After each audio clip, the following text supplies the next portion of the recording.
Hi everyone and welcome back to my channel. Today I am super excited to share with you 6 ways to reduce bloating. Now, just speaking for myself, this is something that I have struggled with and I just thought it was inevitable that I can't, change it.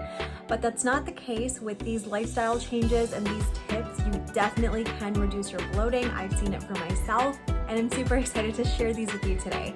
Now, as always, go ahead and subscribe to my channel if you haven't already, and let's get right into it.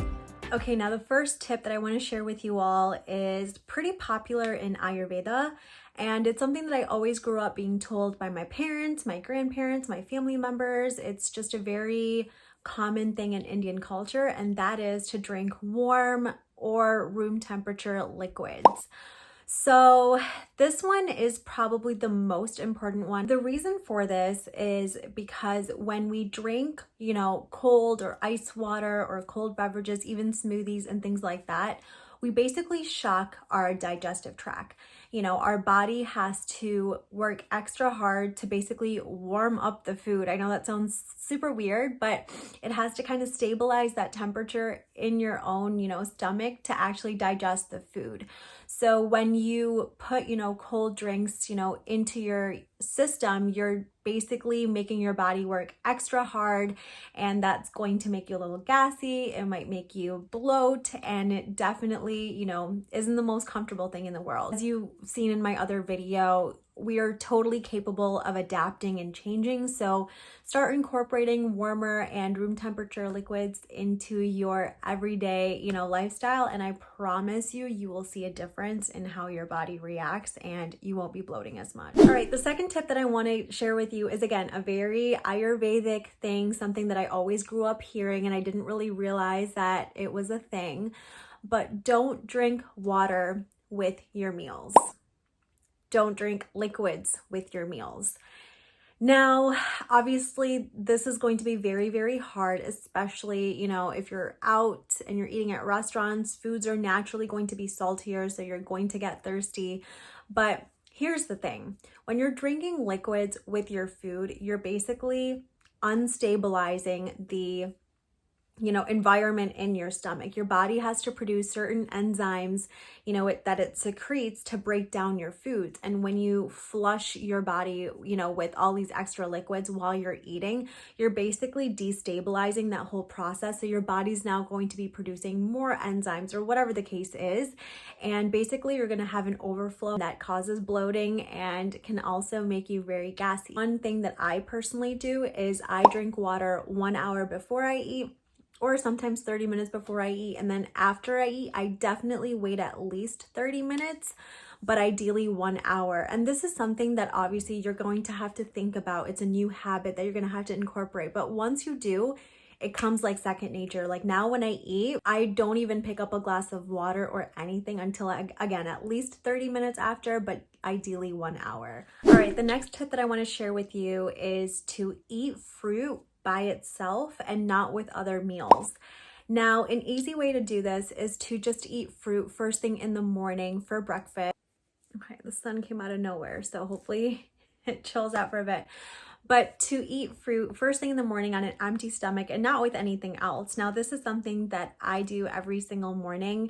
And obviously for me, I don't have a sweet tooth in the morning. I want something savory, but the reason that I have my smoothie, that's filled with fruit the first thing in the morning is because it just digests better. I just feel like if I combine my fruit with like my actual breakfast, if I'm having sprouted moong or if I'm having, ghugni or like whatever I'm eating, it just makes me feel bloated. So I kind of separate my fruit out from like every other meal of mine. So, if I have it in the morning, then I typically wait 30 minutes to an hour to actually eat my breakfast. I also wake up earlier, so I do have that window of time to wait that long. It's something that my grandfather always told me, and that is to not scarf down your food. It's not running anywhere, and chew.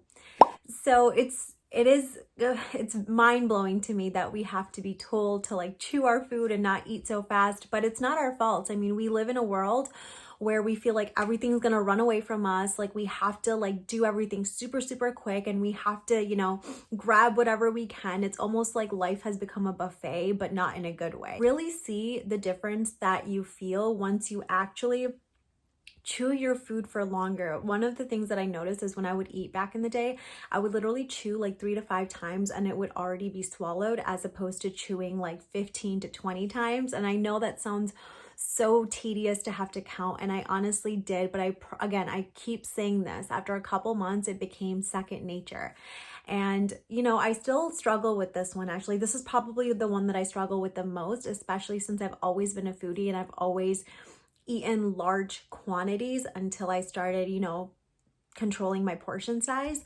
So this one was really hard for me. Another reason that you shouldn't, scarf down your food and chew is because your body obviously takes time to digest. And the slower that you eat, and like in the more calm way that you're eating, you're giving your body time to get the food down the tract, digest it, and just be chill, as opposed to putting so much food in your stomach and into your body that you're definitely overeating at that point, because you're obviously not going to get full if you're stuffing, your face in just a few minutes, as opposed to eating a good sized portion over the span of like 20 minutes. The last tip that I have for all of you might come as a little bit of a surprise or be really random, but that is, try to limit the tight clothing that you're wearing in your like gut, lower stomach area.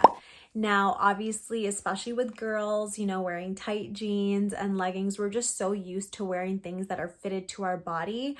And I think that's something that we don't really realize, but we're basically like squishing all of our organs. So, try to wear loose clothing when you're eating. And I know that's going to sound so like crazy, especially if you're out and about, but in general, try to limit the tight fitted clothing that we're wearing. Honestly, my stomach felt better. I would like cramp less. I didn't even realize that it helped with cramping, but it definitely helped with that as well. So that is all that I have for you today. I hope that you were able to learn something. Please go ahead and try these tips that I shared with you. These are things that I wish that I knew back in the day. I remember I would be bloating and, I wouldn't feel as confident wearing certain clothes. And then on top of the confidence, you just feel uncomfortable when you're bloating. It's just not a good feeling. I've, incorporated these tips in my life in the past year or two, and I've definitely noticed that my body doesn't bloat as much. So, as always, if you did like this video, go ahead and give it a big thumbs up and subscribe to my channel if you haven't already, and I will see you all in my next video. Bye, everyone.